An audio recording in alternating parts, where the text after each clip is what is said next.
What is up, everybody? We are live for another episode of the WrestleSense podcast. Arguably the biggest week in professional wrestling of the year. We'll see how it went. A lot of big news, a lot of weird news, a lot of crazy news, a lot of great wrestling, a lot of bad wrestling, a lot of misconceptions about what people think is going on in the wrestling world. And we're going to discuss it. We're going to try to make some sense of it. We're going to bring people together and just try to understand, try to make some sense of it is what we do here on the WrestleSense podcast. Because basically what that means is you can have your own opinion on wrestling, no matter what it is, like who you like, hate who you like, cheer who you like, boo who you boo. And it's all about that. We respect everyone's opinion. We may not agree with them all, but we'll respect them. And we like to hear a little banter, have a little trash talk, back and forth, share our opinions, agree, disagree, all that good stuff. But we have WrestleMania 2 nights. We had Supercard of Honor, Stand and Deliver, a great Dynamite, a wild week of wrestling. So we're starting early today because we have a lot to cover.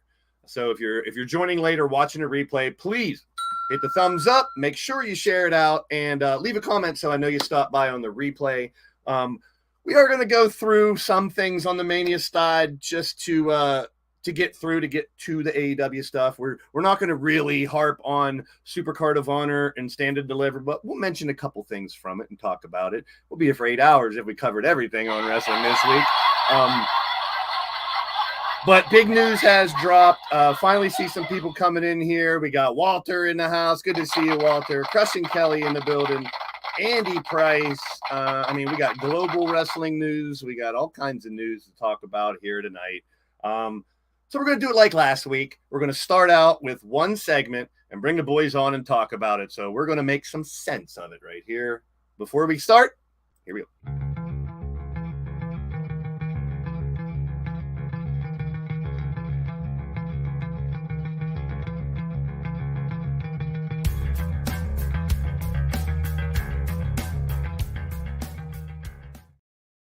All right, let's do what we do here and bring on our boy CJ Sensation. How you doing? What is up, my man?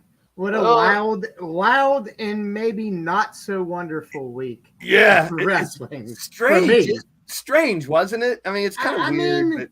I know we're gonna get into it, but short, quick synopsis. Night 1, thumbs up. Night 2, eat a bag of dicks. Speaking of eating a bag of dicks, Ryse in the building. Oh, wow. Well, yeah, sort of. You see this rocking and rolling. I'm in the passenger seat. My wife is driving my daughter's car. There's all kinds of shit wrong with that. So if you see the phone fly and I die, I'm sorry. So that's a good thing. So also, as you notice, this is my dark side. It's a heel turn. That's correct. I love it. Let's get right into the chit chat. I just messaged Doc. I think he forgot that we were starting at 8 today. He was also thinking about taking a week or two off. I don't know if that started. No. I talked to him the other day. He gave me a phone call and he's like, "I'll be there." And I was like, "You okay, dude?" I was like, "We're starting at 8." He's like, "I really want to be at this one because it's it's Mania and everything." So, but let's break the big news first. Let's start out with this: Endeavor and UFC, WWE together. CJ, is this the best option for a buyer, or what do you think about it all? I don't know that it's the best option, but it's better than Saudi. Definitely. To me, and I will say this. I mean, DH knows for sure. I am a huge fan. It's one of my favorite shows all time, Entourage, and yes. Ari Emanuel is the real life Ari Gold. If anyone's an Entourage fan, you would get the reference. But my hope is that Ari Emanuel pulls an Ari Gold on Vince McMahon, and once the sale is finalized, he just kicks his ass to the curb. Oh, yeah. Ray, your take on the sale. I mean, did you expect it to be this early? So, I mean, in my opinion, yes, this could be a great thing. So far, UFC with Endeavor, they've let Dana White run the show, just like it was before the purchase, and UFC has done nothing but thrive since. They obviously understand the market of that sports fan and the deals that they've made with the ESPN Plus deals that UFC's made, so that's a good thing. the problem becomes Vince McMahon. And I know we're going to talk about that, but as of right now, Endeavor owns 51% of WWE. Vince McMahon, though, has stock options in the deal where he remains chairman. In 3 years, if his stock options vest, Vince McMahon becomes the majority shareholder of WWE again. He basically gets the company back if he makes it 3 years. Yeah. I don't know if that's an oversight by them or what, but like CJ, I'm a huge Entourage fan. We named a damn business after it. That has been my life Right. for the last 15 years. It's better than Saudi. It's better than a TV network taking it over that's going to assign somebody who doesn't know wrestling. It's just, I really would have hoped the deal would have included bringing Stephanie McMahon back as CEO, or with some kind of safeguards against. I mean, it still could. It still could. Now, this is the one thing that I wanted to bring up. I mean, you think about way back in 1982, $1 million, turning it into $9.3 million. You can't discount his business mind. His creative side now is way Not past. at all. I mean, 1 million to 9.3 billion. That's a lot of fucking money. Too much. Yeah, you can't. I'm not knocking Vince McMahon as a businessman, and I'm not saying he wasn't a wrestling visionary. But I mean, look at the motherfucker on the press conference with his dyed eyebrows and his mustache. Yeah. This is the same guy that ties the damsel in distress to the train tracks. And now he's stealing WWE back. And Ray, you know as well as I do, if you kind of watch that interview over a second and third time, that Ari Emanuel, I think, is just pandering to Vince to tell Vince what he wants to hear, kind of giving him, a little reach around. But I feel like whenever the sale becomes final, that could change. I hope. I hope so too. I'm kind of with you. I mean, I always try to stay optimistic, but after Sunday and Monday, I got a little bit, But I mean, it opens up a lot of very interesting things like Conor McGregor. I mean, things between the two. I mean, this is fighting. We're taking scripted fighting and real fighting and kind of put them in one company. So I kind of see that. I kind of like. Well, I mean, we might actually get to see John Jones versus Brock Lesnar now. Yeah. We might get to see a Conor McGregor. We might get to see Patty cross over from UFC or someone like Sean O'Malley. I mean, there's a lot of good things that can be done. Absolutely. Yeah. But and on the same token, it can be good for a lot of things otherwise too. Like, for instance, Endeavor and UFC, they allow their people to do Cameo. They allow their people to do OnlyFans. Paige Van Zandt is one of the people on OnlyFans. Bring back Mandy. UFC stars make tons of money on Cameo. So this is going to allow some of those lower tier stars to make money in other ways that maybe wasn't allowed before. The crossover potential is awesome. I want your opinion on this. A lot of people out there right now, of course, you can see the change in the product over the last couple of days but I watch way too much stuff, but watch-alongs and podcasts and stuff where a lot of people are saying that Vince is out to ruin Triple H. Does that make sense? I mean, it's his son. I mean, I'm 50-50 on that because we saw what happened prior to Triple H taking the reins and things getting better. I wouldn't say that Vince is necessarily out to I mean, I would hope not, but we know how vindictive he could be. Yeah, Vince just wants it his way, is my opinion. I think Vince is like, well, that's what I was going to say. If you look at it, so as you brought up, Vince has been in charge of WWE now forever. He's been through the downs, the lows, almost being out of business, the highest of highs. He feels like he knows best. Yeah. And if you remember, when things were getting really bad before, they brought in Eric Bischoff to be the, lead of SmackDown. Paul Heyman was given the reins to Raw. And then they were blamed when the pandemic hit and Vince took back over. Bruce Prichard was then supposed to be the head of stuff, but it was still Vince calling the shots. And I think that's what we have right now. On paper, they're saying Triple H is still in charge. But literally, Triple H is not the chief content officer anymore. He's a glorified writer. He's going to write it. He's going to give it to Vince, and Vince is going to do whatever the fuck he wants. And unfortunately, that is out of touch. It makes Triple H look bad. It wasn't perfect. Yeah, exactly. But the WWE product was at least 3 times better with Triple H in charge. I mean, at least we were getting entertaining, watchable shows. And in my opinion, I'm not as down on night 2 of WrestleMania as CJ is. In my opinion, that was one of the best Manias in a long time. I'm not saying that night 2 was perfect. Night 1 wasn't perfect. Like the Cena Austin. I agree. A lot of people are saying night 2 is bad because they didn't get what they wanted. Cody winning. Bottom line. And that has, for me, that has nothing at all to do with it. I'm actually more than okay. Quality entertainment. Yeah. Yes. Like night 2 was a little slower. And the biggest problem with Mania in general, and also the Raw after Mania, was just the lack of surprises. Like, you expected an LA Knight segment. You expected Lashley to do something. You expected NXT call-ups. All these things to happen that never happened. And then, with night 2 going into it, there was only 6 matches announced. So you're assuming we're going to get something else crazy. Night 1, we had the Pat McAfee thing, which was fun.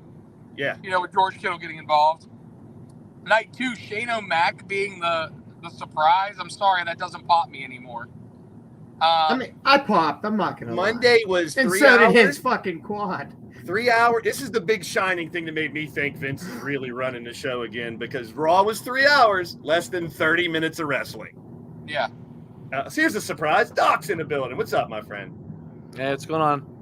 Doc, we're going over obviously the biggest news, the buyout, the selling. What is your take? What do you feel your initial thought on Endeavor, the UFC stuff, and how the product has kind of changed a little bit already?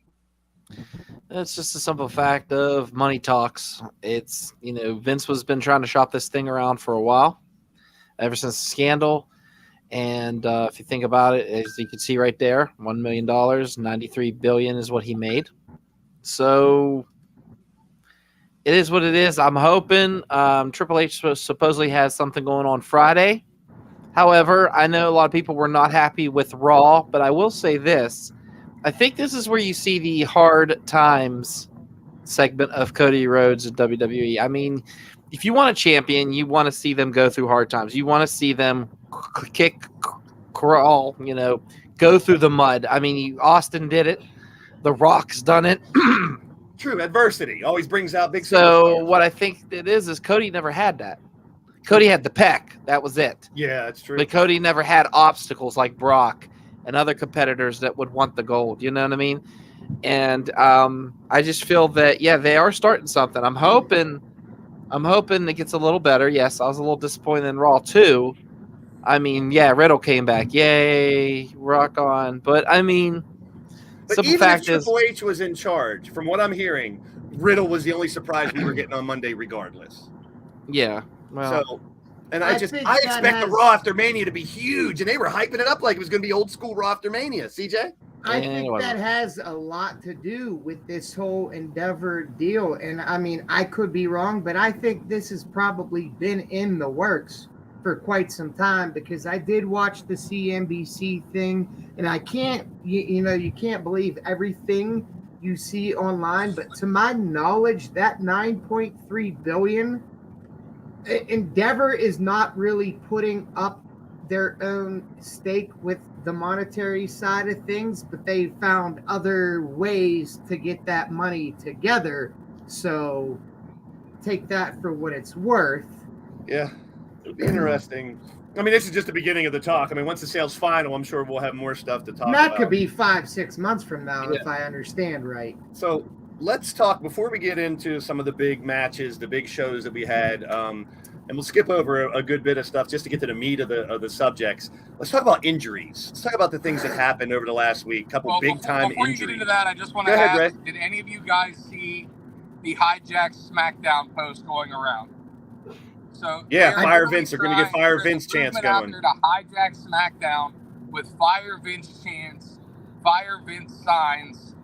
I love it. Friday on SmackDown. It's stupid. What's it called? The Bump? Have you guys ever watched The Bump? It's stupid. A couple times here So and there. This past one, someone reposted it on Twitter. It was literally the entire chat was hashtag Fire Vince for like 10 minutes. Love it.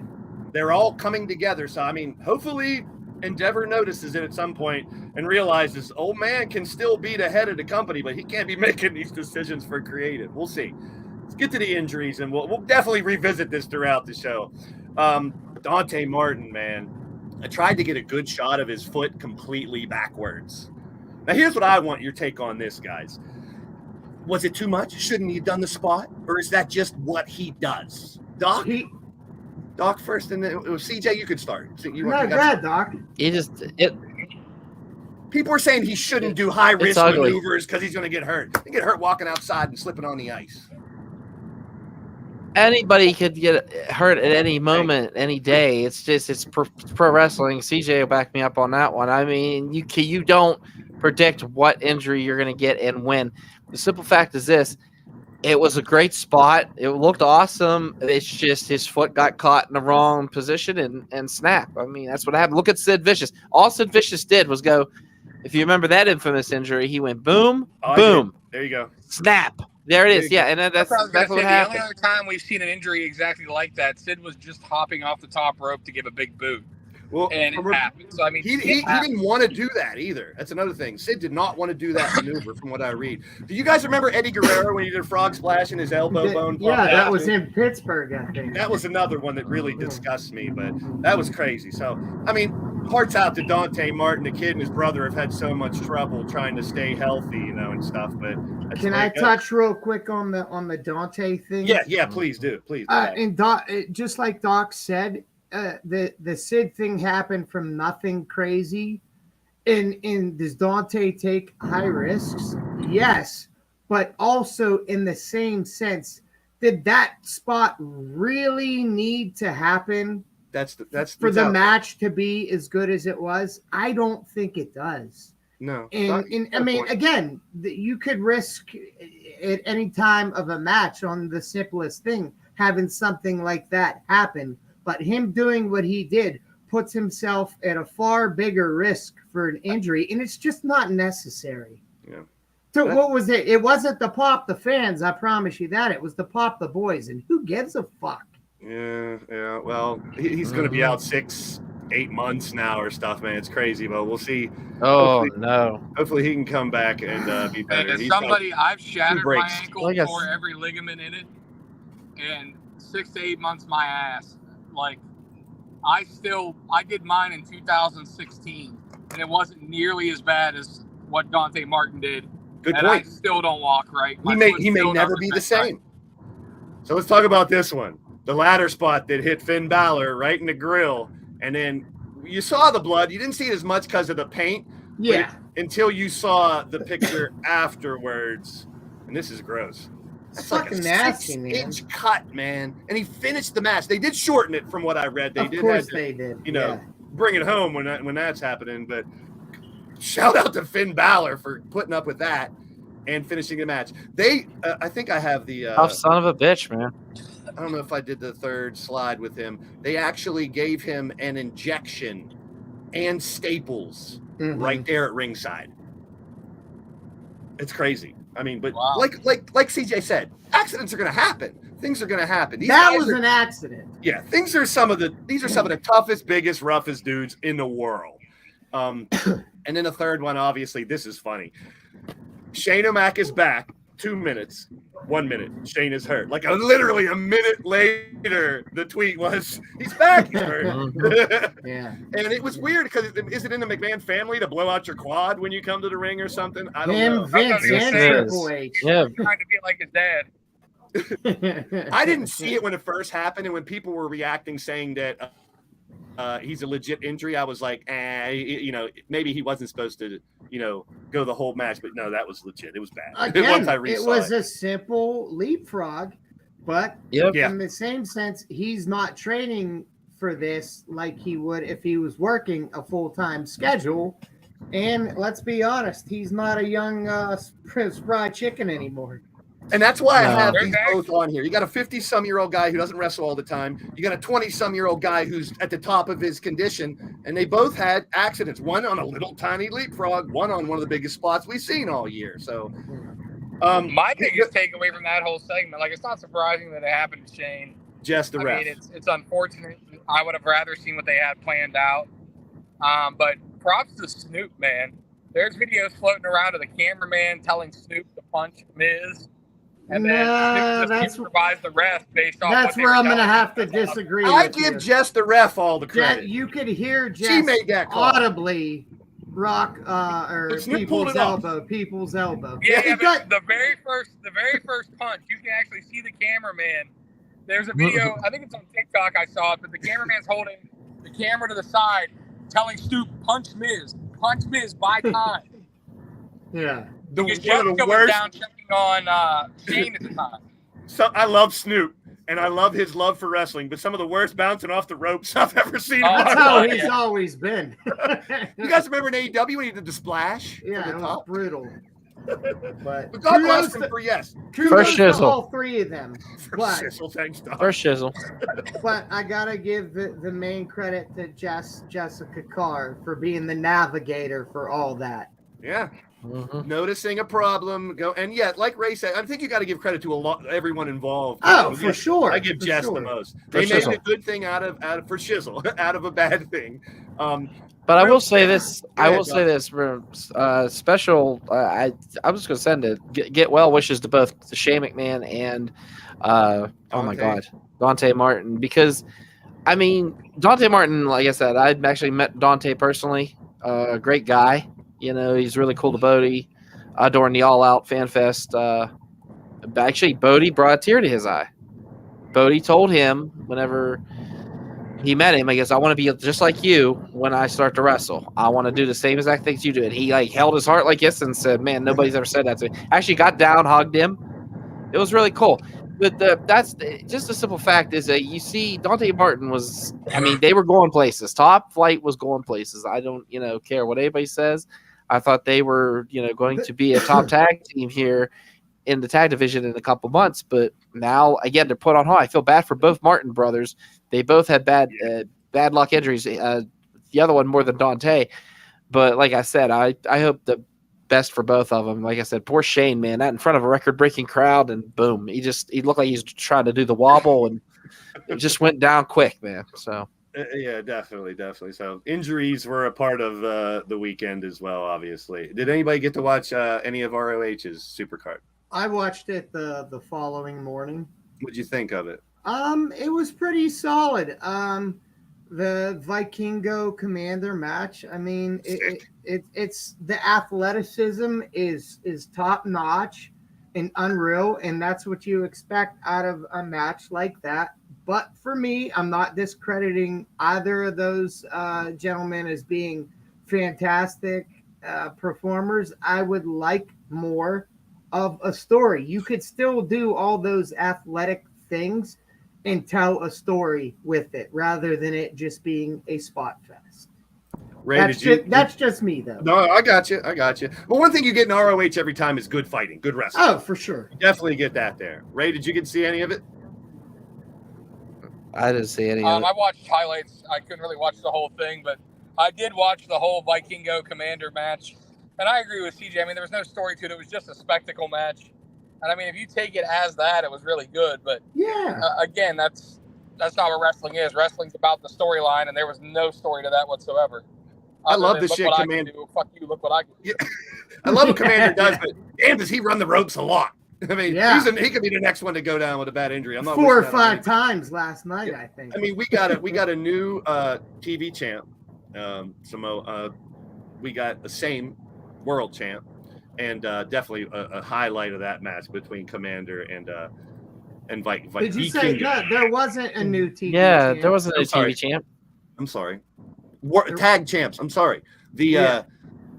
I'm looking at Briscoe, thinking of Briscoe, and giving him the title. I wanted Briscoe and Kingston to go over, but Lucha Bros, your new tag team champs, and rightfully so. Those are the ones that I figured would come out of that. The other show from this week, because there's loads of shows all WrestleMania weekend. I was really hoping for the Kingdom. I was really hoping for the Kingdom, man. And Matt there's- Taven is such an amazing talent. They're a staple of ROH too, so it would make sense for Kingdom to have a reign. Makes sense. Stand and Deliver, Doc. Did you get to see any of this? Pieces, but I didn't get to see it. No. Yeah. Anything you want to point out, Ray or CJ, from this show? Congratulations to Thea Hale for her first NXT sort of takeover, I guess you want to call it. An amazing time to premiere, the night before the day of WrestleMania night 1. I thought it was awesome. I got to see some local talent, trained out of the Ryse stronghold. Thea's an amazing talent, and I was really happy to see her get the big spotlight. CJ, what do you think about Breaker turning heel after his loss? I didn't watch it last night. I put it on for Tuesday. I mean, I did watch Stand and Deliver, and the thing that stuck out, I think, kind of most to me, overall solid card, but how composed Carmelo was when he slipped on the rope trying to do that spot. They covered it up very, very well. Kudos to Carmelo. I've been saying for months, dude. That dude's a professional. Oh, he's so good, man. The way that, I mean, I obviously knew it was a little bit of a slip up, but it was covered up very, very well. We've talked about this a lot on this show. None of these wrestling matches are ever going to be perfect. So when they slip or fall, it's just it's human nature. It makes for me, it makes the fight seem more real. I was just going to say perfect. that same exact thing. Yeah, I mean, I don't want, if it's perfect all the time. I mean, people are going to make mistakes. They're going to fall down. They're going to slip. They're going to do this. Hall of Fame. Me personally, love the Ray speech. I think Ray's speech was gold. Conan was the best part of Hall of Fame. Introduction. Conan's. I love Conan. I miss him. That made me miss him big time. Ray, what'd you think about? Yeah, that was the Hall of Fame? highlight of the night. Was Conan's introduction. He's great. He is so great on the mic. And Dominic's character work. Yeah. Yes. I want to hate Dom so bad, but he is getting better all the time.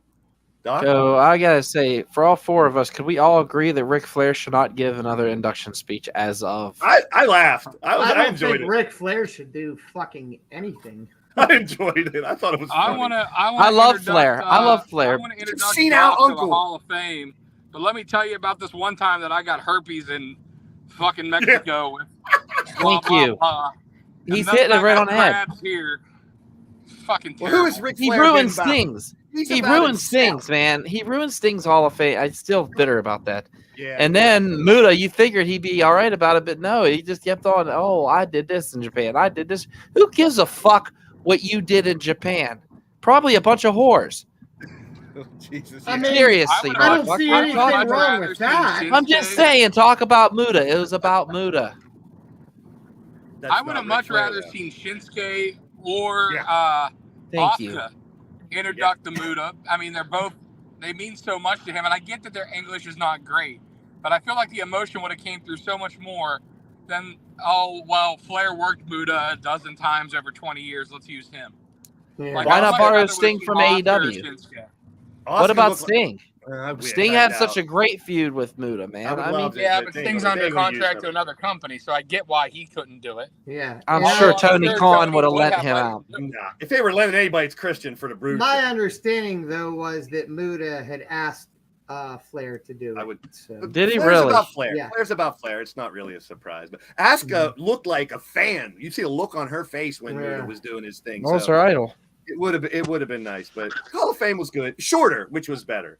Yeah. Yeah. I'm going Not to jump shorter. out for 1 second. We just pulled into the store, so I'm going to hook to the Wi-Fi and get back on. Gotcha. Cool. So I think the stage was fucking phenomenal Oh. for WrestleMania. Back to the big Fantastic. feel, and Reminded you of like a movie theater with all the different posters and LED boards. Fun, useless fact. I cannot confirm this, but this is just internet hearsay that all the screens and LEDs and all the boards and blah blah blah and advertisements and video walls, 20 million. the wildest thing about SoFi, if you remember, like the Super Bowl when it was there and everything, is that big screen that goes, that 360 screen that's in the middle, where no matter if my boy Anthony from Pittsburgh, who has been on the show, he was in third row from the top when he was showing his pictures. He was like, Jesus is right behind me. If you look behind me, just next to Jesus. And it was so far away. But because of that big screen, he still got a good look at just about everything with all that. So definitely a spectacle. I've said it a million times. WWE, no one comes close to putting on a spectacle. And this is they're saying it's the greatest WrestleMania, most successful WrestleMania of all time. And of course, as time goes, you're going to make more money and do more things. So more sponsorship. And I think that's what we're going to see with UFC. That's what I forgot to bring up. We're going to see more Cinnamon Crunch matches, and we're going to see fine with more. that.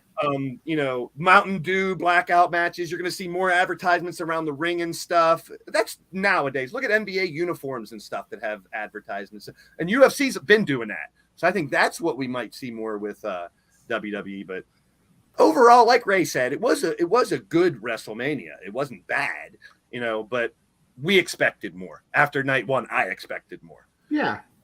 By the way, we do have a new champion. Not me, I know that. I have to say. I had 9 right. Doc and Ray had 8 right. Bodie had 6 and CJ had 4. But that doesn't matter. I mean, we're not here to get it right. We're just here to. I'm more than okay with all those ones I got wrong because I base these off of what I would like to see. So I'm more than okay being. No, yeah, we're not here. We're not the types that are coming here saying "I told you so" and all that bullshit. But we have fun. Give a shit less. Just making picks. And what do you think about this one, Doc? The Cena Austin Theory opener. Man, I loved it. I thought it was a little quick. But I get why they did what they did. Cena kind of passing the torch, but I really, really wanted to see the idea that everybody had. Cena winning, going on to Raw, and then challenging somebody. However, Austin Theory is a great talent, and what a way to start propelling his name into stardom by beating someone like John Cena. So I was all right with it.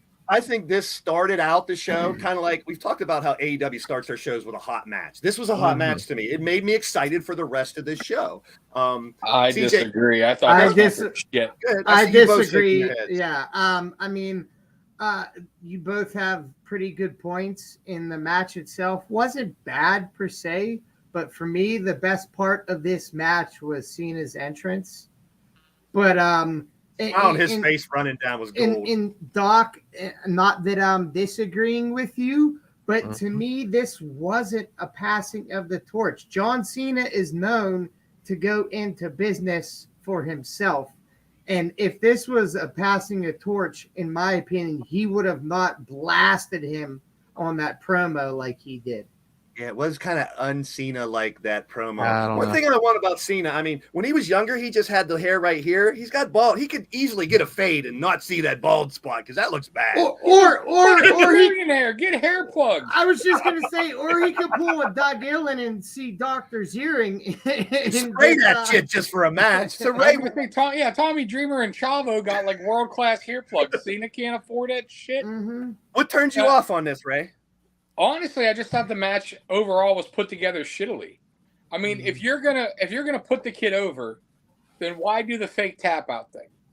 True, that's a good point. What I'm saying? Put him over strong if you're gonna put him over. Yep, I dig it. The finish of the match was to continue.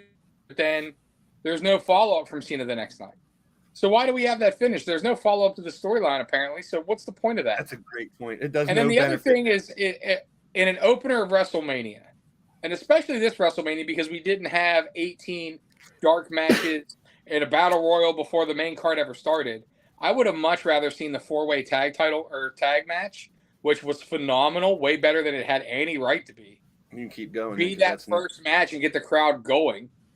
And then I think they would have been more into the Cena and Theory match, which was a slower, not that it was methodical a match. Yeah. It just... Yeah. There was no spectacle to that. There was no real start to that. The only pop for that was Cena's entrance. Yeah. So Ray, keep going. You mentioned this match, and it was the second match. Tell us why you like this match. Honestly, I thought it did exactly what it should have done. They called this a showcase match, and it showcased all of the teams. Yeah. Everybody in this match had a spot to shine. The match was well put together. It wasn't too long. It wasn't rushed. I mean, we saw a great spot from Ivar of the Viking Raiders. We saw that amazing fucking Chaos Theory suplex from Chad Gable. We saw Ricochet doing amazing things. We saw the Prophets do great things. That freaking pounce from Dawkins was awesome. Oh, yeah. I forgot about that. I mean, overall, the match to me was perfect. Yeah. Now, is it a WrestleMania caliber match? I mean, not really. Yeah. I disagree. Would it have been a great, fun opening match? Fucking A, right, it would have. Yeah. I thought it was a WrestleMania caliber match. I like when they get a lot of people involved in a match because if you're on the roster, you want to be on Mania. I wish the Battle Royal was on Mania. That's just me because I know and most people in the back would want to be part of Mania, not the Right. SmackDown before. So Yeah. I mean, Sure. it was what it is, and you guys got good points. It showcased. This was all my the guys. That was my sleeper match of the night. Well, Keep was it good. going, was CJ. really What good. about this one, CJ? What do you think? I thought it was good. I probably am not the only one that thought that was R-Truth in the Prime bottle because I have no clue who KSI is. He's the YouTuber. But I mean, the entrance for Logan Paul was pretty cool. Yeah. But I felt like he really didn't need to say anything on the mic. Yeah, that was awkward. It was a And little It was awkward. really slow though too. Like I was expecting the zip line to like take off and him Yeah. like fly Like down an the ring. HBK Instead, it zip was like- line. And It was Seth, like, and we're on our way.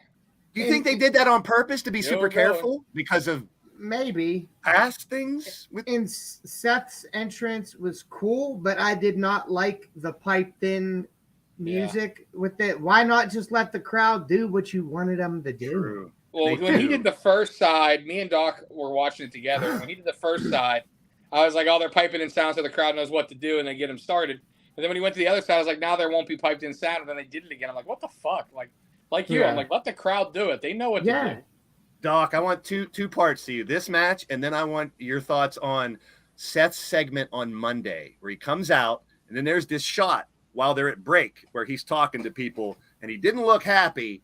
Now, this has been debunked that they told him he's not going to do anything. They told him before he went out he's not doing anything. I heard something different about that. Yeah, Yeah. me too. At first, I heard that they told him he wasn't going to get a segment and he had to sing and go back. But then I heard that Wait. he was told that before. Good, Ray.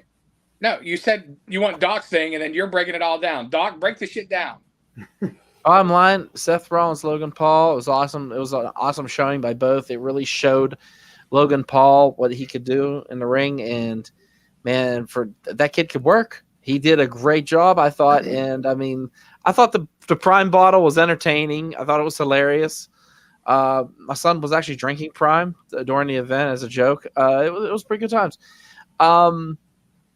For the next part on Raw with Seth Rollins coming out, you know, all I know is he came out, he stopped for a minute, he didn't say nothing, he went back and he went back. It kind of reminded me of a long time ago when Chris Jericho came out. When he first come back, he had the crowd all going, and then he didn't say nothing. He would just go back to he did it like for 2 Raws in a row. So I'm just wondering, are you getting the evil Seth Rollins again, or you not? And then I saw that video that was online that they saw with looked like he was disagreeing and everything. So I am confused about this one. He I'm had a very- microphone in his hand to cut a promo. Yeah, Yeah, that's they what I cut it thought. off completely. They cut him out of it completely. I'm just saying. Well, What I did you heard hear, that Ray? was supposed to be the debut of oh shit, what's the name? Jay What's White. the 2 English guys? Pretty Pretty deadly. Yes, I did hear that. Pretty too. Deadly. Yeah, I heard that was supposed to be the debut of Pretty Deadly, that they were going to come out and have a little promo battle with Seth. And then that They was cut cut. Yeah. So yeah, So, it was but then I definitely saw strange. reports that there wasn't supposed to be any NXT call-ups, which doesn't make any damn sense. No, God, Yeah. that's So- that makes me so angry. Hi, We'll talk- Monstar. Oh, you're And as far as the match at Mania goes, it just proves 100% that Logan Paul needs to be working full-time. Yeah. If he works full-time, he's one of the biggest stars in the company. I mean, he's already one of the biggest stars in the company, but I Ray, mean, if do you he's think we'll working ever get him? full-time, he's a main eventer. Do you ever think we'll get him full time, Ray? No. Yeah, I don't. He's come out and said he wants to win a title in WWE, UFC, and a boxing title.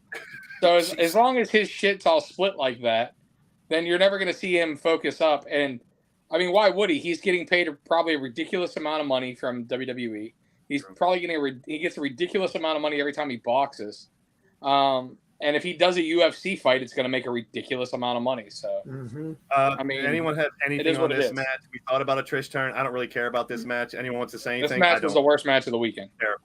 Worst of the weekend. We'll see if there's anything worse. It was one of them. Yeah.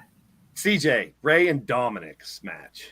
What do you think? Phenomenal, man. Phenomenal. I loved both of the entrances. It continued the story, and I think you're going to get more out of those two. And how could you not root for Ray in this? The story work and the character work from both of them has been top notch, in my opinion. Ray, I always love your dream match booking and stuff like that. And like CJ said, this looks like it's going to continue. Where would you take it from here, Ray? Well, I think obviously we're getting Ray and Bad Bunny versus Puerto Rico. Versus Dominic and Priest in Puerto Rico. Yeah. Where I would go, and Doc and I talked about this. We kind of shot, some theories about this while watching it, and I thought the match was phenomenal. I love Condom's entrance. I love the back of Ray. But where I go with this is I want a mask versus name match, where if Ray wins, Dominic can no longer use the Mysterio name. And if Dominic wins, he gets to don the mask. He looked really good in the mask. I didn't know that he looked good in that mask, dude. Which is something that they've talked about on and off, especially in the interviews whenever they were tagging together. That Ray has said that he someday wants to pass the torch of the mask to Dominic, and Dominic has said that was something he'd be open to. Now, they haven't talked about this, obviously, for a long time because of the turn and the feud that they're going. But whether this goes to SummerSlam and we see that match, whether it's whether that one that happens, the emotion comes over Dominic and he re-embraces with his father. There's so many places to go with this storyline, and we've only seen the tip of the iceberg. And I said to Doc while we were watching this, man, Dominic Mysterio has been working primarily tag team 6-mans. He hasn't worked a lot of singles matches, especially one given the time that they were given at Mania. And not only did he handle it, he excelled. He looked great as a single star. He's come a long fucking way. And I think we've only touched the tip of the iceberg with Dominic. And the character work, as we've all seen, is fucking phenomenal. He needs to cut a little bit better of a promo, get in a little better shape. And the sky's the limit for Dominic. Ray's Muda mask was dope, too. I really like that. Doc, your take on the match, the masks, the whole deal. Just good storytelling. I mean, there's no other way to describe this match. Good storytelling. And just as a dad, you get fired up. I mean, my God, you watch that and you're like, man, my kid ever did that. It's bad because I caught myself a couple times throughout this whole feud just looking over on the couch and being like, if you ever did that, I would whoop your ass. And Bodie giving me a look like, Dad, come on. But no, it's just whoop your ass at Mania. He tried. That's the word. That's the very great word right there. Tried and did not succeed.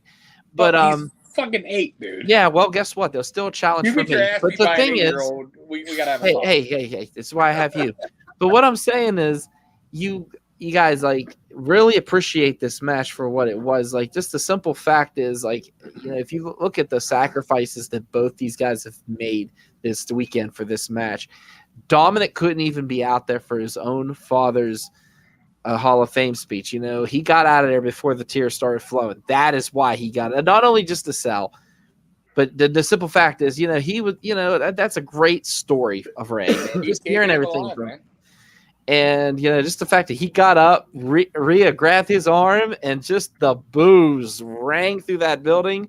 And Ray, looking heartbroken, said, I'll handle that tomorrow night. And getting that little bit of a pop before going back into his speech was priceless. I mean, like I said, I hope this feud goes on past SummerSlam. I want to see it. I love long-lasting feuds.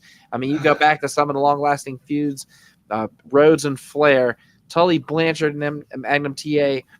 There's so many out there. Hogan and Bundy went for a long time. If you remember the injury from Saturday night's main event, it just went on and on. Andre the Giant from Piper's Pit, eliminating them out of the Battle Royal, and everybody thinking, man, this is it. This is where Hogan loses. It's just that long storytelling. That's what I love about professional wrestling. Not only the long storytelling, but part of the great thing about this has been they've been telling the story two-faced. They're telling the story on WWE TV, but we've had some of the best online segments with Dom and Rhea invading Thanksgiving and Christmas, Thanksgiving and the stuff that they posted just this week at the WWE shop where they were destroying merchandise and stuff like that. This has been, whether it's intentional with the storytelling as far as the off-screen stuff, but this has been one of the most immense and most all-inclusive storylines that WWE's done in a long time. As far as it's all over social media, it's all over both Raw and SmackDown. And I agree 100% with you, Doc. There's a lot of other places to go with this. I hope that they go there. I hope that they keep it rolling. I hope we eventually see Rhea turn on Dominic. The whole 9 yards. I mean, take it the whole way. Why not? We've already seen when you do long-term storytelling like the Bloodline story, it fucking pays off. Let's talk about Rhea. She's next. TJ, yeah, Buddy was there with Rhea, and Alistair was there. I'm sorry, Malachi was there with. Also, Andrade with Charlotte. With Charlotte, yeah. He did a good job of trying not to show him on TV. Oops. But yeah, it was interesting. I wanted more looks at the people that were in the on the stage, but they didn't really give you a lot of shots. They don't really do it anymore since people bring, other. It's stupid. Just it's a whole community. Let's embrace it. But match who am I? Of the weekend. Explain, CJ. I mean, just the build for it was one of the better ones in my opinion. For Mania, and you could see like Charlotte afterwards, and I was one of those people, I'll admit it, that said this should not be the main event, and I will stick with that. I'm glad but it very well could have been the main event. People saying the greatest women's match of all time. I don't know that it was the greatest of all time. I'll put it to you like this: Bayley and Sasha is NXT 1A, and this is 1A or 1B. They're right toe and toe. But yeah, this was phenomenal, man. Like or hate Charlotte, she's a great worker. Doc, what'd you take out of this match? I loved it. I love the fact at the end, whenever Charlotte's sitting down there just smiling and laughing, just for the simple fact that she knows that they stole the show. Yeah, that was the main mission.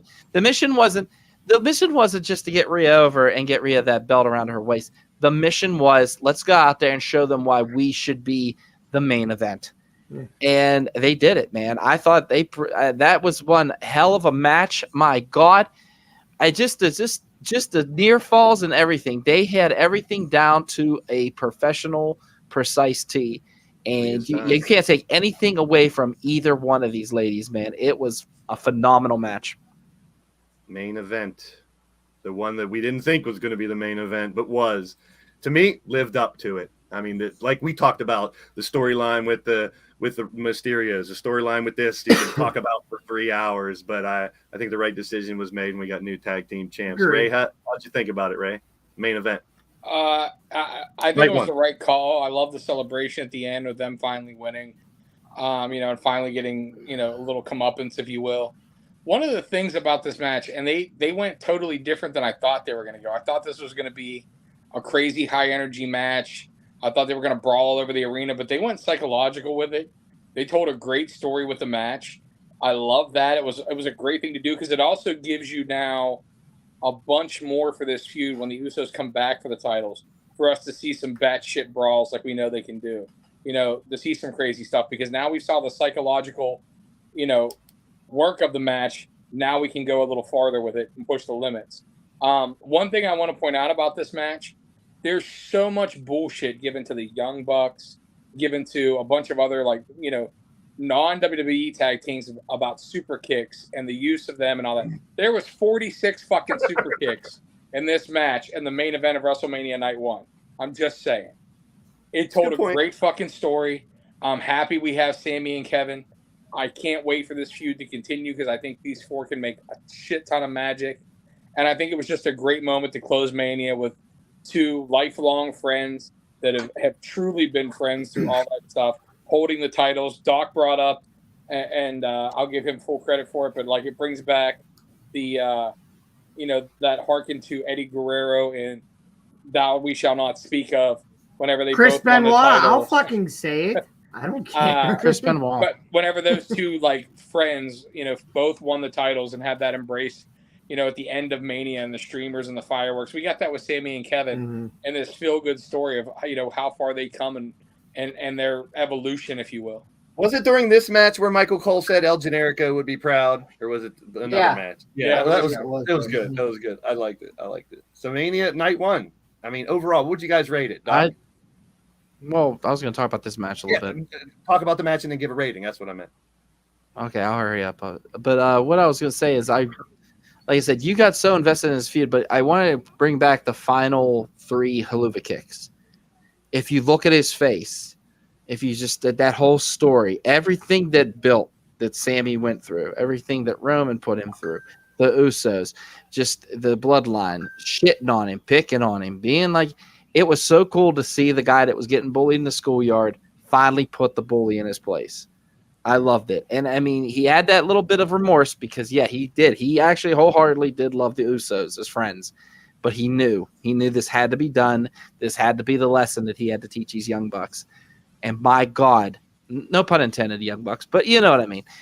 I thought it was phenomenal. And just to see my favorite wrestler, which is Kevin Owens, like I said, I have every KO shirt, Mania shirt, and I got it this year too. That's right. Excited. Like I said, it was one of my favorite matches. It was one of my favorite matches of both nights. Probably this was number 1 or number 2 right here. So I was excited. I was invested, and I think that's why it ended up being the main event. Which CJ, I'm with him on 100% on it. I wasn't sold on it. I thought Rhea and Charlotte was going to be main event, but I'm really glad that was. Let's look at who produced the matches for night 1. Jason Jordan did the women's match. I dig that. That's impressive. I dig that too. Adam Pearce did the opener. Tyson Kidd did that one. Petey Williams did the showcase. I think out of that, though, that what impresses me the much is Jason Jordan's production of the women's match. That was, like we said, was such a great match that it really could have been the main event if they really wanted it to, because it ended up being so good. But they definitely the right call having. Do we have to talk about this one? Anybody? I liked it. I didn't hate it. I liked it. It wasn't that bad. I want Face Omos. It wasn't the outcome I would have had, especially with what we saw on Monday. Like, I would have had Omos go over. It makes him look better. It establishes him, and then it gives you a reason for Brock to be pissed, a reason for Brock to turn on Cody. Yeah. So, I thought that was kind of a wasted thing. But as far as the match itself went, it was a spectacle match. That's what we expected. Brock doesn't work by the hour. And, him throwing Omos around and Omos bumping Brock around, I didn't hate it. I didn't hate it nearly as much as I thought I would. It's told a story, though, if you think about it, too. I hate saying the storytelling thing again, but look at Brock, the old war horse going in against this new, young, hot, big, giant guy who nobody could really hurt. And Brock is getting beat down, and then Brock just pulled the smarts out on him. And, that veteranship and that smartness and that prowess overcame him. So that's I think. So thanks, Wally. CJ, did you give a shit about this match? Did you enjoy it all? I did. I really did. It was definitely a lot better than I thought it was going to be. And I agree with Ray. I kind of wish they would have put Omos over. But this is probably the first time, if not ever, but in a long time, that you saw somebody throw Brock Lesnar around like Omos did. Sure. Yeah, they could have really got Omos over big, but I don't think Brock didn't even want to fight Bray Wyatt, so we'll see. Anywho, we have the women's showcase. Doc, any thoughts on this one? I didn't really care for it that much. It was that match that I think a lot of people took a piss during. I did. I thought it wasn't bad. I kind of see how they incorporated Ronda in it without really having her work. She did her last little move there. And, I give props to Shotzi for eating the tap, who wants to really eat a loss at WrestleMania. But, she took that armbar like a champ. And now, Shayna Baszler and Ronda Rousey are your number 1 contenders for that women's tag team title. Ray, anything to mention about this one? I just wouldn't have put Ronda and Baszler over. I get why they're doing it, but they're both hurt. The other 6 girls in this match worked their ass off. Yeah. Was it the best match? No, absolutely not. But there were some good spots in it. Chelsea Green had a few good spots. Liv had a few good spots. Shotzi had a few good spots. They put some work into the match, and I give props too to, Natty and Shotzi as a thrown together tag team. At least kind of. Did some gear stuff together. Liv and Raquel did gear together. Obviously, Sonya Deville was a last-minute replacement for Carmella, so you can't really expect that. Mm-hmm. But then Ronda and Shayna, they knew they were going to be a tag team. It's WrestleMania, and they have no cohesive look. Obviously they couldn't work, but they wanted them in the match just to have the name on the marquee. But they got eyeliner, man. They're cohesive. They got eyeliner and geese on. Yeah, different fucking colors, and then Shayna comes out looking like Lance Storm. And from what I heard, black. I heard the tank was there. Lance Storm, please. The tank I'm was. I'm not insulting Lance Storm. I'm saying Shayna tried to cop his. I wanted to see the tank. And yeah. Natty's hat didn't even fit her. She was holding it the whole way down, so it was a little awkward. It would have been great if Shotzi came out in the tank and then Natty came out in like a Barbie fucking Power Wheel Jeep. Because I she's mean, always that would've been painted funny. black and shit. That would have been awesome. with one of her cats. The Barbie's movie's coming up too. Or a so, fucking pink Hello Kitty car oh or my something god, like that. now it's getting out of control. Yeah. I would have definitely had me talk about it a little more. This one I could talk about for a long time because banger, banger, banger. It was just that. Doc, did you enjoy it? Did you I love- expect any different? I No. loved it. Just the simple fact that, man, I did not expect Gunther to pull it off. But then again, I'll say it now. I'm calling it. I'm predicting it. Gunther will be in the main event at WrestleMania next year. Should be. Ray? I will call it. I like that call. To the end. I love it because the simple fact is, my God, that finisher where he power bombed Drew onto Sheamus was a Sheamus onto Drew. Sheamus on the Drew. Yeah. Right on Wow. his fucking finish. neck. Yeah. Great finish. Mhm. Big meaty men slapping meat. I'll go ahead and say. This for me was the match of the weekend. Yeah? I mean, I loved it's right up there with I thought Rhea and Charlotte, and like CJ said, 1A, and this was 1B for me. I mean, two different entire stories, but these guys worked their asses off. They beat the shit out of each other. It was fantastic. The psychology was great. Gunther winning, by the skin of his teeth at the very last minute as a heel. I would have loved to see Sheamus take the belt, but I also Me too. love the fact that they're establishing Gunther as this dominant champion. He's having a great run. That title is just as goddamn important as anything right now because nobody can beat him for it. And, if the rumors are true and McIntyre is not resigning, especially with the Vince shit, then, hey, having him eat the pin and we can still see more Sheamus and Gunther, I'm all for it. Mhm. Cool. I definitely agree. It could have been one of the best matches of the whole weekend just because of, and we talked about how Sheamus has had every title, but that one, it kind of seemed like he was going to get it. But And that's why the chase needs to continue, just like we talked about other things continuing. Yeah, There's a storyline purpose for him to keep pursuing Gunther, even though he's lost, but he didn't eat the pin. But even though he's lost matches to Gunther, it's like, well, I only need one time. I only need 3 seconds. You know what I mean? Like, you're Doc, Gunther, Brock, Gunther, Cody, I mean, there's a million matches I'd love to see with him in Mania next year. I love both of these ladies. I don't care either one. I'd have been happy with. The people were saying they're tired of Bianca, say she's boring, and I disagree. I think she's done that whole thing with Becky to come back from that shitty loss, and now she's building her relevancy even bigger. I think she's still getting better. What do you think, CJ? What do you think of this match? I mean, it was good. It wasn't the caliber of Charlotte and Rhea. And again, I mean, my favorite part of this was Bianca's entrance. But CJ, you mentioned last week you wanted a more vicious Asuka and stuff. Do you think we got it or we didn't? We could have got it. No, I God, don't think no. we did. No. Ray? I agree with CJ. It wasn't a bad match. We haven't seen the best of Asuka, and I don't know that we're going to. I was I don't really think we hoping that are. we saw. I was really hoping that we saw a more vicious side of her, but it wasn't. I mean, it started slow. It got better as it went on. I am tired of Bianca's shtick. Yeah. I think she needs to turn heel. I don't care if she stays champion, but I would like to see a heel turn of her just sick of people questioning her and blah, blah, blah. Like, I mean, let her be that. She could definitely play a cocky heel. Oh, I yeah. did love the entrance. I love Triple H calling out that little girl who, unfortunately, her mother passed in the press conference. Yeah. And the fact that she still killed it. She won't forget that moment for the rest of her life. sure. And it helped her through probably the worst day of her life as of now at a young age. Asuka's 0-5 at Mania. Doc, how'd you take this match? I was bummed about Asuka losing. I really was. I wanted to see Asuka get that WrestleMania moment that she's been denied ever since she started doing WrestleManias, 0-5.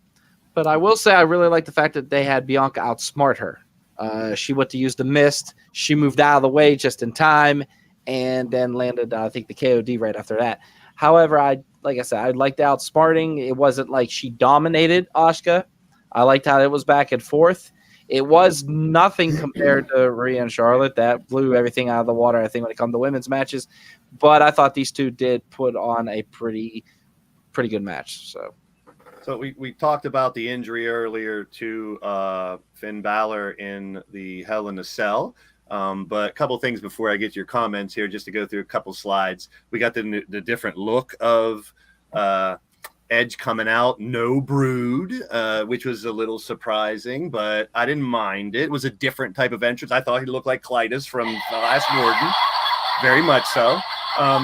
We know Finn took a nasty bump. He finished the match. The concerto. I mean, Finn. I don't know what was going through his mind trying to finish that, but it was very impressive. I loved all the weapons in there with it. I love brutal matches, but in the end, Edge Hell in a Cell winner. What'd you think about this one, CJ? I thought it was good. Obviously, I would have liked more out of it, but that was not possible because of Finn. Kudos to him for finishing it.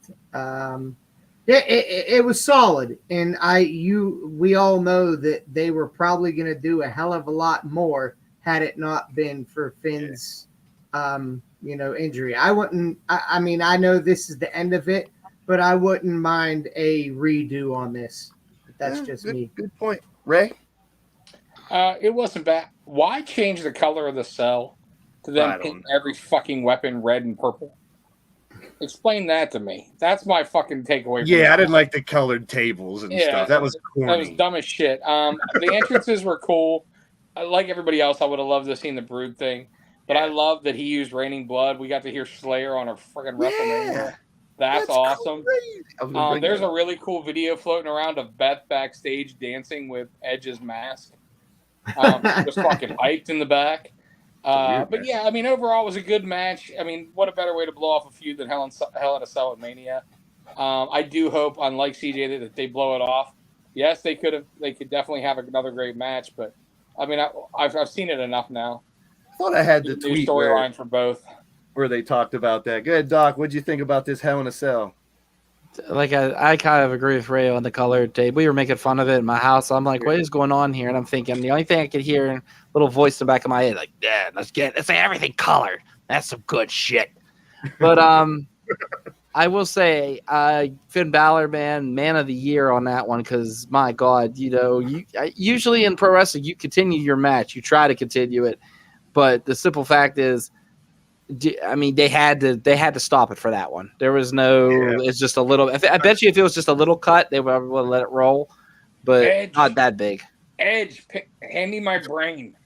So every Hell in a Cell match has to have a big injury. Now we had Cody's titty, and now we had Finn's head. So what's the next Hell in a Cell? I was ready for Cody Rhodes to win. Blaze Rhodes was ready, but I got disappointed. I got all dressed up for it and everything. You look like a meth-addicted child molester. I think I said that in our chat. Maybe I am. CJ, main event of WrestleMania. Cody didn't win. We all thought he would. I mean, I am more than okay that Cody didn't win. Do I feel like they dropped the ball? Yes. Am I willing to let it play out? Also, yes. But with the feel-good moment of night one, I mean, I really think it would have been better for business. Fuck the 1,000 days. It would have been better for business for Cody to win this. The only problem I have with this is it's the same recipe, it seems like, for all of Roman's big matches. Ref bump, shenanigans, go home. So, Ray, the to me, back in the day, the thrill of Dusty Rhodes was the chase for the title. So after this happened and it said, and I thought, so if they're going to give Cody some kind of chase for the title, overcoming the resiliency and finally getting it sometime, but is he going to get it? Is that going to happen? Ray, what do you think is going to happen now? I mean, it's too early to tell. If I was booking this, yes, Cody wins the title at Mania. It's a feel-good moment. Mm-hmm. I don't give a shit if he loses it back at Backlash due to shenanigans. It's just the fact of him finally getting that. We had such a great promo build-up, such a great him overcoming adversity. I know we talked about that. He needs to overcome more. With the Peck thing and him coming back from injury, winning the Rumble, he didn't have any help out there with the Usos interfering, with Solo interfering, with everything going on. It would have been a great feel-good moment for him to win the belt. And to me, that's a better storyline. I can see the storyline they're headed in the direction of right now with Roman Reigns. We saw him kind of ignoring the Usos on Monday Night Raw. We see kind of where that's going to go. That he's going to kind of blame the Usos, whatever. But I think the better storyline for the Bloodline coming out would have been if the Usos didn't interfere at all in the match. Yeah. And Roman loses the belts and blames them, and they kind of start to implode. And that would have been, to me, a great storyline. And then we could have rolled right into Raw. We could have had almost the same thing where Roman asked for the rematch, and Adam Pearce says no, we'll do a tag match instead. And then we get Brock turn on Cody, and then we get Cody versus Brock as a feud, and Roman takes his time off, and it gets fresh for the Bloodline story to come back. So it's not what I would have done. The match itself was fucking great. I mean, they worked their asses off. They worked really well together. There was a lot of great false finishes. As a main event, I was happy with it. It just, to me, was the wrong call. But it ain't like I ain't been wrong before. So, I mean, if the story ends up being phenomenal, who am I to say yay or nay at this point? Yeah.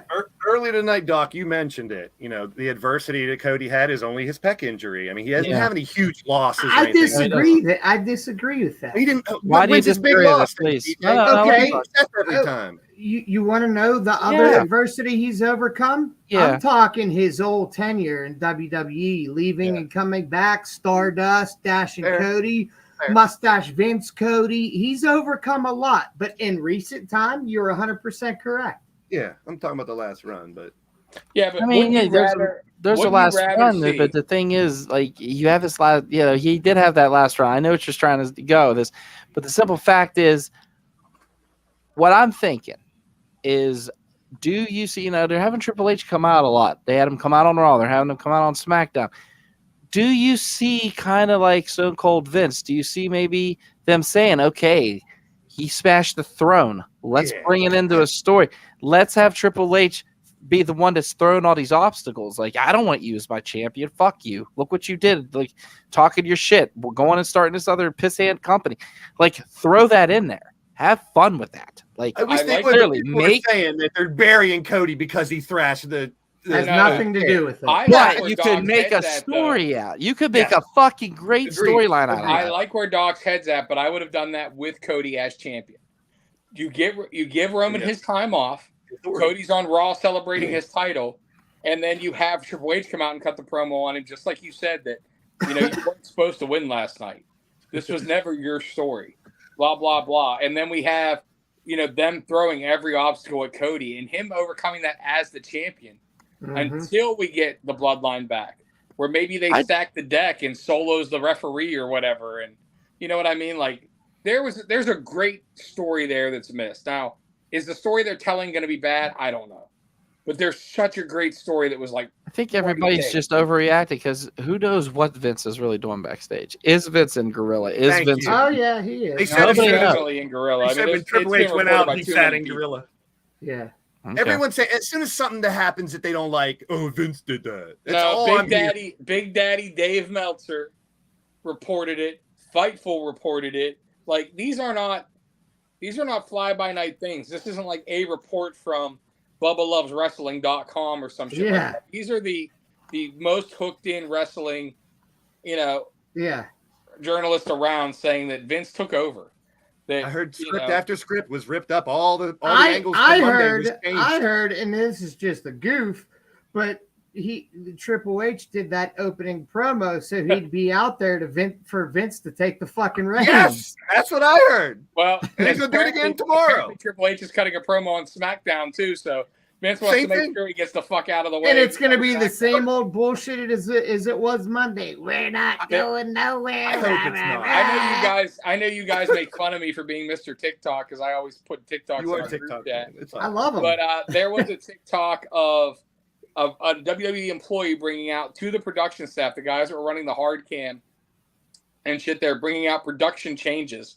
And you could overhear them talking about, all right, this is changing, and like pointing out the thing. And that was in the middle of the Bloodline promo. So the show was being rewritten as the show was going on, which is not something Triple H does unless there's an injury or something like that. A lot of signs that Vince is fucking with shit again. I kind of hope it goes away, but it doesn't seem like it's going to go away anytime soon. It could get worse. We'll find out. What's up with the fucking rubber chicken thing? Oh, why did the chicken cross the roads? Oh, Jesus. All right. Oh, my God, TJ. It's actually pretty good. Oh, Jesus. Hey, by the way, my 8-year-old was a mess that night. It was bad. He had his necklace on. He had his shirt his uncle bought him. And he's just sitting there, and he goes. As soon as Solo hit him with the thumb like this, Bodie gets up and goes, "I'm done." And just leaves. Doesn't he? He's 1, 2, and 3, and then you see him throw his hands up because he heard it. Slams the door. Wouldn't come out of his room. I had to drag him out of his room because I thought, for just a second, somebody was coming out. I was like, "Bode, you don't want to miss this." You need a little thought bubble on this picture. Yeah. It says, "I was an EVP." Oh, I had the world in my fingers. I know. I shouldn't have thrashed that trout. I know a gentleman that is involved with American Rebel Cigars and whatnot, and we have some chats, different group chat. And I, without giving anything away, because there's nothing really to give away, we all just need to let it play out. Yeah, and that's this isn't the end of the story. I expected Mania, and that's why I titled it "The Story's Not Over." I did a little bit of homework too, guys, about some things, and I will say this: Madison Square Garden's coming up, probably after Roman's 1,000 Days, and that is where the notorious, I think, where Dusty won it, but they didn't count it, or something happened. And I really think maybe, just maybe, that's where he wants to win that title at the Garden. Just like Purgatory. Vince better not fucking. Ray's having some health issues, buddy. Yeah, health issues. So that's, I don't know. We might see the end. Thoughts and prayers. Thoughts and prayers. Bobby was supposed to have a match, and Bobby too. Man, I felt bad for Bobby. I felt horrible the one for who Bobby. got fucked in that situation. Yeah, not Bray. Yeah. So what I expected was, however, if Vinnie Mac is back, Bray might never see a WWE TV again. So Night 1 was fantastic. I wanted Night 2 to be better. It wasn't bad, Mania, but then I was really hyped for Monday, and I wanted call-ups and returns and surprises like old mate. I think we're never going to get Raw after Mania like we used to, but we did get the Dynamite after WrestleMania, and I fucking loved it. Before we get into it, there is this person, I don't know who Adam Hopkins is, but someone who worked for WWE's PR for 25 years coming over, hopefully helps. It's got to help. We talked for the past year about Tony Khan needing a hierarchy, needing people to help him run the show to make it better. Hopefully he's starting to do it. We'll see. This should be a good one. Love this hire. Love it. And there's rumors he's going to fight again too now that I'm hearing. Blackpool Combat Club. That'd be perfect. It'd be perfect. And then last night, the other big surprise. We got big surprises last night. Felt like a Raw after Mania. Felt like ECW, baby. Yeah, it got me excited the whole night. Every segment was good to me. Every part was amazing. MJF had me on the floor laughing. I thought that segment was gold. How good is that? He's a good singer. Politician or whatever. Oh, they hated him there. Huh? What do you guys think about the heel getting over in his hometown and getting the cheers? I don't mind it. I love it. A lot of people have problems with it. Good. No. I love that everywhere else he's the most hated man in America, but when you come to Long Island, he's the fucking mayor. Because let's think about this. The whole part of his gimmick is that he's better than you because he's from Long Island. So it makes sense that they're going to be behind his guy, which means they're all pieces of shit. And if you're from Long Island and you're watching the show, fuck you. You're a piece of shit. I don't care. But that makes so much sense that they're all behind him because they're all rich bitches. And that's what MJF is. MJF is the Midas man. Everything he fucking touches right now is gold. Yeah. Even if it's corny, he could sing, definitely. That was a surprise. I love that they tried to do like the big baby face pop for Jungle Boy, and he got booed out of the fucking building. That should have been Sammy. Yes, good point. Flip Sammy and Jungle Boy in this scenario, and it would have made a little more sense. I've heard that from several people. And then you could have had that go right. Well, it did kind of go right into Sammy versus Commander, but you could have done it the same thing. Yes. To me, that was the only ball drop. Was also like Sammy cut a great promo, but the fact that you're in MJF's hometown and Sammy's already not that well liked, you knew he was going to get booed out of the building. So Jay White got kicked out of the Bullet Club, and now he's back with Juice Robinson. Are they going to bring the Bullet Club here, or are they going to tie that story in from New Japan? I think mark my word. I think you might see a little Bullet Club action in WWE with Cody. The Club. Yeah, where are they at? I know AJ's hurt, but Anderson and Gallows ain't getting dick over there. And then FTR. They're getting fucking paid. I'll tell you that. We were chatting about it in the chat, and I really thought, are they going to ruin this show by the Guns winning? No, FTR. That was a great match. My favorite. Oh, that The fucking 50 them Cent coming entrance. out to 50 Cent. Oh my god. Yeah, the entrance was great. Hey, you're going to lose the title, so let's pay a lot of money for a song. You think they're going to keep that song for him? Yeah, for sure. Mhm. I think that was a one-time Gotta be deal. a lot of. It's a 20-year-old song, but still. Yeah. And the lyrics, last night on Fightful, they read the lyrics and they were like, "This has nothing. This does not fit the Guns whatsoever." That's But what makes it funny though, because the Guns Yeah. just were like, "Screw That's it, the we like it, best. we're going out to it." I think they should keep. I thought the presentation of the Guns last night was the best it's been. The way that they, the spotlight on them, how pretentious and full of themselves they are, that was fucking great. The match, I went 100 times on record saying that I think Dax and Cash are two of the best workers out there. I love them as a tag team. I love them in singles. The match last night led a little bit to be, wanted for because of the Guns. I think it wasn't bad. It just wasn't as good as I thought it could have been. But I'm happy. I knew after the reports Monday. I'm like, yep. There's not even a question mark now. FTR is winning. They're not going back to WWE with any fucking question now. So back with Jay shaving. White. Same with Jay White. Yeah. Did you Yeah. guys? I'll say two things real quick. Number one, Hater and Rio, I thought was a really great match. It was. Jamie beat the fuck out of People him. don't Yeah, like he Rhea did. because she's small, but because She she's that put small, a it's fucking amazing fight what up. she does. David Yeah. versus Goliath. That's what that Yeah. was. And number two, I will say, what I really enjoyed about this AEW was it was just constant. There was no really big stops in it. It was Raw just after boom, boom, Mania. boom. And I mean, if you look at it, like the way ECW used to air, it used to like you see the match and then you see this like weird cut through this, and then next thing you know, something else is going on. That's how it reminded me. That's why like the ECW vibe kind of came for me. I thought it was awesome. Honestly, the BCC segment Oh, reminded me of ECW too, where like they came out, beat the shit out of stuff, then Brian comes out and cuts the promo, and he Amateurs. dissed everybody. Fickle is now amateurs. Yeah. Yeah, I I mean, love it. he even threw some shade at WWE. We were the only real wrestlers this entire weekend.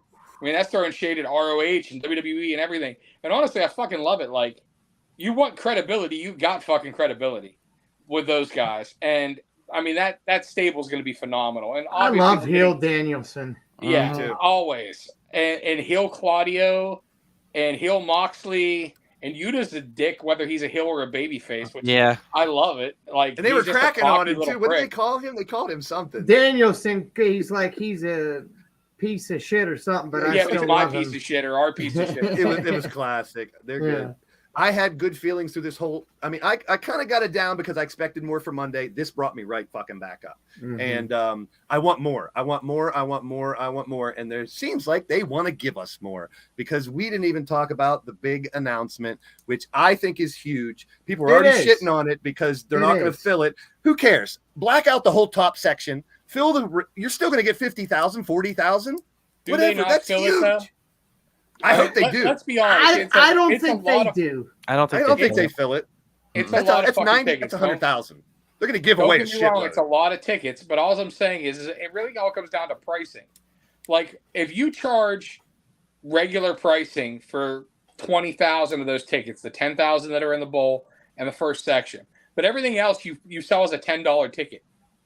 You know what I mean? Like, Yeah. do Fill you it. not Fill fill it. the place? Fill it if you I can. mean, London, anything in England is a hot fucking wrestling bed. You see when WWE goes over there, they sell out in seconds. One of the biggest venues in Europe. So the fact that this is a soccer stadium, the fact that you have all the connections with the Khan family and the Premier English League soccer team, there's going to be promotions. They might pay for some of this and give a bunch of tickets away, but there's going to be, I would say, like Dave Meltzer was actually, I watched a little clip of Fightful earlier, and he was saying, if they sell 40,000, that's a huge fucking win. If they sell 60,000, that's fucking amazing. Hell yeah. Anything over that, it would be unheard of. But I fucking think they sell 70,000, 80,000 tickets to this. I think the place looks fucking full. Last or time I it's damn near remember full. was SummerSlam, wasn't it? Yeah, they're gonna give shit away, man. I mean, it's gonna be $10 tickets up in those upper fucking balconies. You have to. I think you want the spectacle. Yeah. You know, you're gonna pay the same to rent the stadium either way, anyways. So fuck it. Fucking give UK fans are buy 3 get 1 free. Listen, who gives a fuck? You want to sell that place out? You have the Elite versus BCC versus CMFTR. I think CM Punk is coming back for this show too. I get a weird feeling. I don't. No. Here's another rumor. He's Tony Khan wants to run a multi-show event. There's rumors there's going to be a pay-per-view the week after this. What do you guys think? Yeah, the week after. I mean, I don't know. Well, All Out is normally in September, so if they do another pay-per-view the week after, they better give us in like a 2-1. Who wants to pay for a pay-per-view 2 weeks in a row? I'll tell you who's not going to pay for either. You don't pay for any pay-per-views. I don't know about that, like I said, but I agree with the CMFTR thing. Like, okay, we have this BBC thing, we have the Elite thing. There's going to be tons of matches leading up to that, but if the main event of this in the Bowl in Wembley Stadium is blood and guts, with the Elite versus the BCC versus CMFTR, that's something. And then you get maybe Sting's retirement match. Maybe you get, I mean, they Forbidden Door too. They have a lot of people on in their roster. They can make some massive dream matches, and that's not even saying them bringing in somebody outside. Like maybe we get Okada versus Jericho. You know, maybe we get some shit like that on this card where they bring in a few New Japan people or some people outside of there. We might see the return to the ring of Nigel McGuinness versus, somebody. Maybe Nigel gets a fucking title shot in his match back in How London. about Nigel and Adam Cole? I'm all for it. I'd like all day. What if we get Pac versus, MJF for the title? Like they're gonna play into it. They have a lot of great talent from England. Tony likes to do like with the Forbidden Door and stuff too. What if he grabs? If I was him, I'd grab some big UK stars that people don't, see as much. Put them out there because Jr. A lot of dream, and this is coming off of Forbidden Door, in the summer. So it's going to be a wild summer for AEW. I hope can see some. See, that's the same thing right off the G1. They could bring in New Japan people in. This could be a huge show, and I hope. Monstar, I'll agree with you on something finally, bud. Yeah, put her in there too. Yeah, definitely. You could have Bayley by then because she's not happy. Yeah. Dana Brooke's not happy. Half of the women's roster. I said this on a show the other night. I got shit for it. AEW has a more stable women's roster than WWE right now, in my opinion. They have more to offer right now to me. More stable, yeah. Because people are not happy about the Vince thing, and what woman is going to be like, "Oh, Vince is back? Sure, I'll sign. Bring me back." I think the only person that's probably happy that Vince is back is Brock Lesnar. Yeah. And Omos. Now he's going to push him. Yeah, and he deserves to get pushed, in my opinion. I want to see a face Omos because, like I said last week, he's funny, he's entertaining. Yeah. Let's see the other side of him. He can still be a big beast, Crazy week. We'll have more, but we'll get our end of the day thoughts first.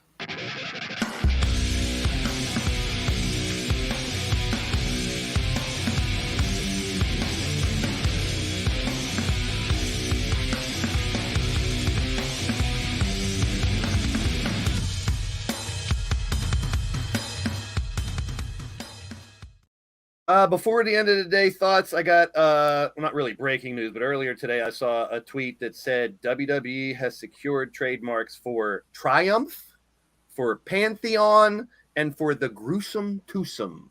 I have no idea who any of those can be, but Gruesome Twosome sounds pretty terrible. CJ Sensation at the end of the day. McMahon's balls. At the end of the day, last night I would agree really brought the mood back up for and again, Sunday it wasn't terrible, but it wasn't what it should have been. Monday was a complete dumpster fire, but hopefully things will change. I know I've said in the chat, but if things don't change, I am done with WWE. I promise you. I got you. I'm close too, man. People were saying that I just lost my train of thought. Ray, at the end of the day. I mean, I pretty much agree with what CJ said. Like, coming off the high of WrestleMania, Saturday was great. Sunday was good. Monday was fucking terrible. I really hope that Vince McMahon is self-aware enough, or that Ari Emanuel and the higher-ups in Endeavor are self-aware enough to say, like, look, man, like, you're a great businessman. We know you love the business, but the creative side just, can't be you anymore, and you can't be the face of WWE anymore. There's just too much shit for right now. and they're going to end up fucking around and losing Triple H. Triple H just got a $5 million payout. He's already rich as fuck. Yeah, Nick Khan, I think, got 15 million. Yeah. I mean, he's rich enough that he could say fuck it and walk away. And I mean, let's be honest, Triple H leaves and doesn't care about the family dynamic anymore, gets fucked over. Tony Khan would snatch him up in a second if he wants the job. New Japan would snatch him up in a second. Somebody would fund a whole new Fed for Triple H because, I mean, we've seen what happened. Which I believe, wasn't that a little bit of a talk, rumor, innuendo in Freddie the past? Prinze. Well, Freddie Prinze doesn't have the money, but you put Freddie Prinze's entertainment connections with Triple H's wrestling connections with, something else. Yeah. Maybe we got something there. Yeah.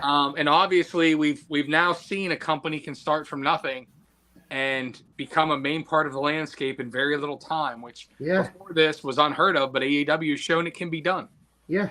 Hey, people, I don't really bitch about this a lot, but please hit the thumbs up. We only got 6 freaking thumbs up on here, and I know there's like 10 people here. What, but you sons of bitches? We want to shoot for 20. I don't like doing goals, but I'm gonna start doing a goal every week. I want 20 thumbs up on this show. We deserve it. We really do. We're working hard on this. You got enough people here to get 20 thumbs up every week. And what CJ made me think about is Monday's Raw. I meant to say this earlier. If it was a regular Raw, it was good. You got Riddle, you got Brock's turn and everything, but not a Raw after Mania. The people are saying it's the worst Raw ever. Are we forgetting the pandemic era?